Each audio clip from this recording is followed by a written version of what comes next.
Good morning, guys! Good morning, mga ka-MJs. Hey, mga ka-Tors. Yes, maybe I'm wearing shades.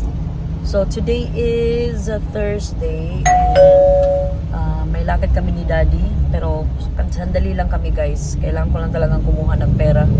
Mag-withdraw sa aking cooperative. Kasi kailangan. Medyo short kami ngayon. Naubos na yung namin, food sa ref, especially for dinner. So, kailangan namin i-replenish yun. So, dinala ko si Alas kasi si Ninya tulog na tulog. Ang duty kasi ni Ninya is 12 to 4 in the morning. And kakaawa din naman kapag hawak lang siya ng hawak sa mama niya. Hindi siya umiimik. Nung kinuha ko siya sa room, say hi, oy! Say hi! Oy! Psst! Ay, babay ay. Babay na ay. Ayaw niya, guys. So, I'm with Daddy. Ginap off namin pala si Kuya, guys, sa arkilahan ng mga sasakyan. Nag-rent siya ng XL7. Kasi today na darating sila Papay. Yes. So, today na yung dating ni na Papay from the US. 10 o'clock yata yung flight nila or darating sila. May layover sila ng 2 hours sa Taiwan. So they're gonna arrive in the Philippines at around 10. Pero alam ko hindi pa yan makakalabas kaagad because may immigration pa, tapos yung mga luggages pa nila. So kaya nag-arkila na lang si Kuya din ng sasakyan, guys, kasi dalawa yung sasakyan na gagamitin nila, isang Vios at isang XL7.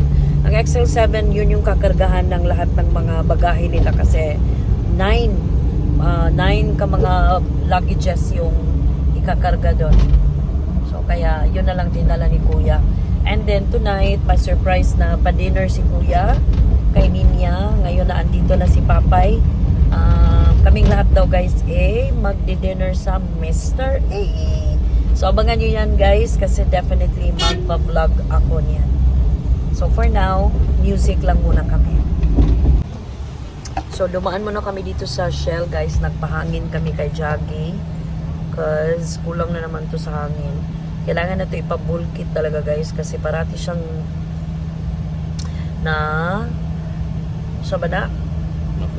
nakukulangan ng hangin dito sa likod. Dito lang naman sa likod. Ano tawa? 24 agad ah. 24? Sus, perting ka flat. Ipagakuan lagi na. Bulkit. So itong batang to may budget. Itong dading to walang budget. May budget pero iba ang pinagbudgetan ko. Anong pagkain? Sa mga taga Cebu pala, guys, soon matatapos na si Daddy sa training niya for the non-life insurance. So kung interesado lang naman kayo, guys, contact us. Pwede nyo akong i-message dito sa YouTube. Kung sino yung magpapa-insured ng kanilang mga sasakyan, bahay, and building at iba pang mga properties, guys. Non-life insurance yung binibenta ni Daddy. Prudential guarantee insurance services. Yun.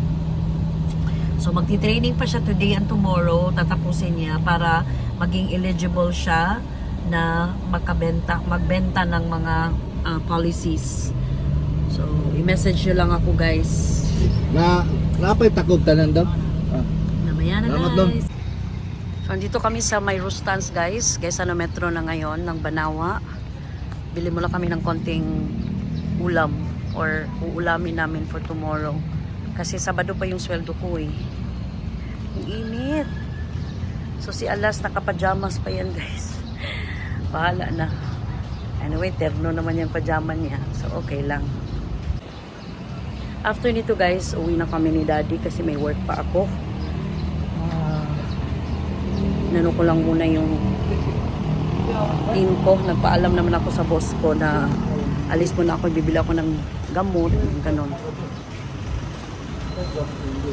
Excited ako for tonight, guys, kasi kasama na namin uli si Papay.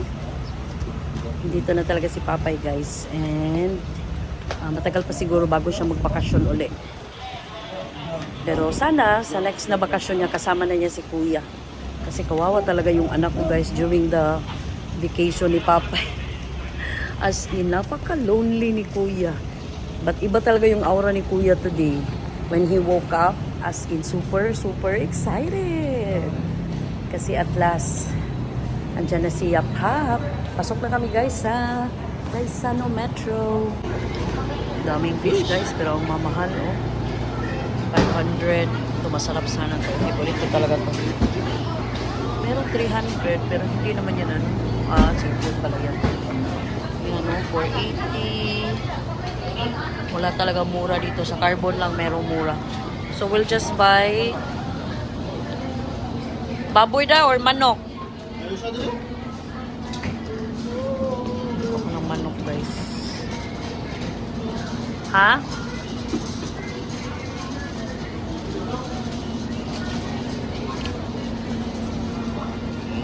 Itong manok na imong giluto itong the other day ba? Chicken wings? So ito lang muna guys yung pinamili namin.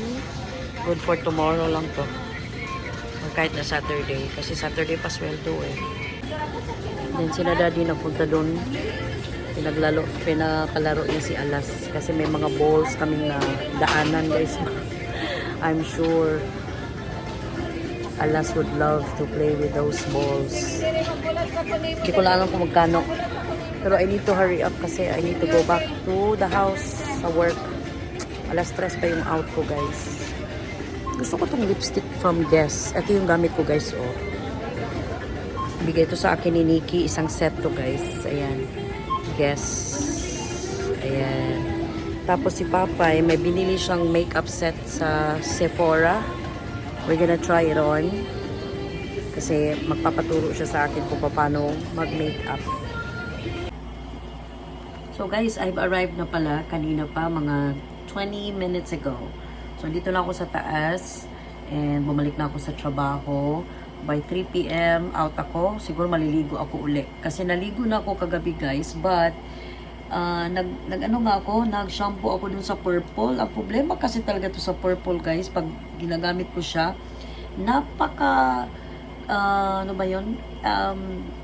Pilit ba? Pilit kaya akong buhok. Ano bang Tagalog sa pilit? So, ang tendency is naliligo, binabasa ko siya uli, ginagamit ko yung Dove. Eh, bawal nga kasi guys kapag ano ba tawag na, naka-blonde yung hair mo, bawal ka talagang gumamit parati ng shampoo na merong yung pangbula ba, pangbula. So bawal talaga yun. Kaya nga hindi ko binabasa ito every single, like mga 2 to 3 days talaga guys. Nag-half bath lang ako pero hindi ko talaga binabasa yung buhok ko. Kasi nga I wanna retain the oiliness of my hair, yung oil na ano. Tapos yung ano ko guys, nilagyan ko lang ng scotch tape, masking tape. Kasi na-miss ko tong glasses na to. Natanggal kasi yung parang ano niya, ruska siguro tawag niyan. So pag nakadaan ako ng SM, ipapafix ko to. Ay naku, tingnan nyo, parang limp ng hair ko kapag gumagamit ako ng violet na or purple na shampoo. Pero wala akong choice kasi ganyan talaga. So igaganyan ko lang if ever hindi na ako maligo mamaya. Kasi nga, hindi ko talaga siya bet. And, hindi kasi ako nagsuklay kagabi guys nung naligo ako. Right after ko naligo. Ay, natulog ako kaagad. So, kaya siguro nagkaganito yung buhok ko. But anyway, I'll end my vlog for these few clips that I had earlier. Because, magba-vlog uli ako mamayang hapon guys, pag alis naming mag-anak. Surpresa to actually ni Kuya kay Ninya for her birthday last January 19. Hindi kasi kami masyado nakapag-celebrate kasi nga wala si Papay. So ngayon nandito na si Papay. Kumakain lang sila sa Matias muna guys. And papunta na rin sila dito after. Then mag-rest muna si Papay and then off we go to Mr. A. Abangan nyo ako mamaya guys kasi magbablog ako definitely doon. The last time that we went to Mr. A was way back 2017. Kayata yun o 2018. Ang tagal na. So it must have been 2018. So anong ano na ngayon? Anong year na ngayon? 1, 2, 3, 4, 6 years have passed. And sabi ni Daddy, maganda na daw yung Mr. A na ano ngayon, ang lugar nila.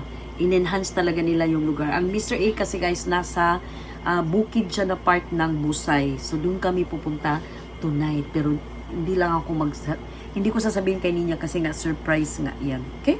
So, I'll see you guys again later kasi magva-vlog ako ulit.